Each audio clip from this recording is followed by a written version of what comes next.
Imagine acordar em uma manhã e descobrir que dois países estão prestes a entrar em guerra por um pequeno conjunto de ilhas no Atlântico. À primeira vista, aquilo parecia apenas um território distante, frio e quase sem habitantes. Mas para milhões de argentinos e britânicos, aquelas ilhas representavam muito mais do que um pedaço de terra. Representavam orgulho, identidade nacional e uma disputa que atravessava gerações. Mesmo depois de mais de 40 anos, essa rivalidade continua viva. Sempre que a Argentina e Inglaterra se enfrentam em um campo de futebol, muitos enxergam muito mais do que uma simples partida. Por trás daqueles 90 minutos, existe uma história marcada por batalhas, mortes, decisões políticas e um conflito que mudou a relação entre os países. Para entender essa rivalidade, precisamos voltar muitos anos antes da guerra. As Ilhas Malvinas, conhecidas pelos britânicos como Falkland Islands, ficam a cerca de 500 quilômetros da costa argentina. O arquipélago possui clima extremamente frio, ventos fortes e uma população pequena. Apesar de parecer um lugar sem importância, sua localização estratégica sempre despertou o interesse de diferentes nações europeias. Durante séculos, franceses, espanhóis e britânicos ocuparam partes das ilhas em diferentes momentos da história. Depois da independência da Argentina, o governo passou a afirmar que as Malvinas faziam parte de seu território por herança da administração espanhola. O Reino Unido, por outro lado, dizia que possuía direitos sobre o arquipélago desde o século XIX, quando assumiu o controle definitivo. Durante décadas, a disputa permaneceu no campo diplomático. A Argentina protestava nas Nações Unidas, enquanto os britânicos mantinham sua administração. Parecia um problema sem solução, mas que dificilmente terminaria em guerra. Tudo mudou no início da década de 1980. Naquela época, a Argentina vivia uma grave crise econômica. A inflação aumentava rapidamente e o desemprego crescia. O general Leopoldo Galtieri acreditava que precisava de uma grande vitória para recuperar o apoio popular. Foi então que surgiu uma ideia considerada ousada e arriscada: ocupar as ilhas Malvinas pela força. Os militares acreditavam que o Reino Unido dificilmente responderia com uma guerra em grande escala. As ilhas estavam a 13 mil quilômetros de Londres. No dia 2 de abril de 1982, milhares de soldados argentinos desembarcaram nas Malvinas. Em poucas horas, a bandeira argentina foi hasteada e o governo anunciou que finalmente havia recuperado um território por direito histórico.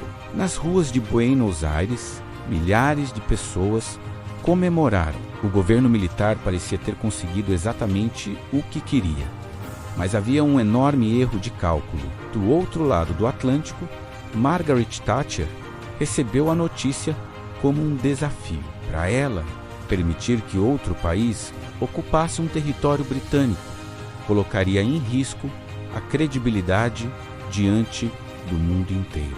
Poucos dias depois, Londres iniciou uma das maiores operações militares já realizadas pelo país desde a Segunda Guerra Mundial. Uma gigantesca força naval começou a atravessar o Oceano Atlântico rumo às Malvinas. A guerra havia começado.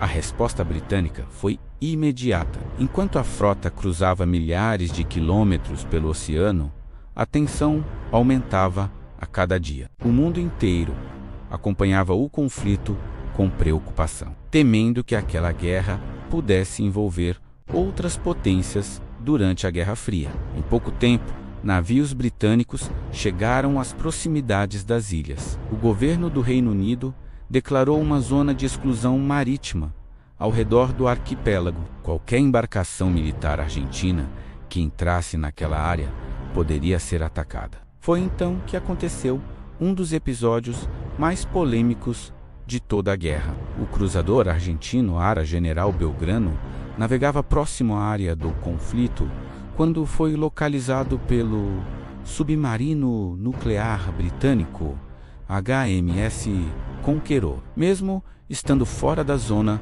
de exclusão naquele momento, o governo britânico autorizou o ataque. 2 torpedos atingiram o enorme navio argentino. Em poucos minutos, o general Belgrano começou a afundar nas águas geladas do Atlântico Sul. Mais de 300 marinheiros morreram naquele único ataque. Foi a maior perda de vidas de toda a guerra. A notícia abalou profundamente a Argentina, mas o conflito estava longe de terminar. Dias depois, a Argentina respondeu com um golpe inesperado, utilizando caças Super Étendard equipados com modernos mísseis Exocet. Pilotos argentinos localizaram um dos principais destroyers britânicos, o HMS Sheffield. Os pilotos voaram a baixíssima altitude para escapar dos radares inimigos. Quando estavam na distância ideal, lançaram os mísseis. Poucos segundos depois, uma enorme explosão atingiu o navio britânico.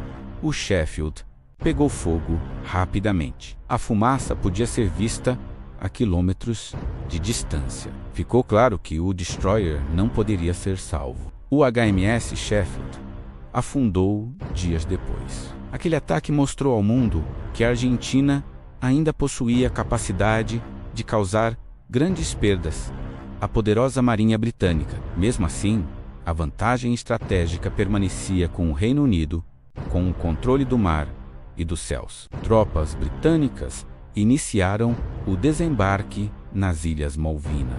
Os combates aconteceriam sobre o solo congelado. Soldados dos 2 países enfrentaram frio intenso, ventos fortíssimos, terrenos montanhosos e noites extremamente geladas. Cada colina conquistada custava dezenas de vidas. Batalhas como Goose Green e Monte Lenda transformaram-se em confrontos violentos, onde pequenos grupos lutavam corpo a corpo sob chuva e lama. Apesar da resistência argentina, o treinamento e o equipamento das tropas britânicas começaram a fazer diferença. Pouco a pouco, avançavam para Port Stanley. Depois de semanas de combate, os soldados argentinos estavam exaustos.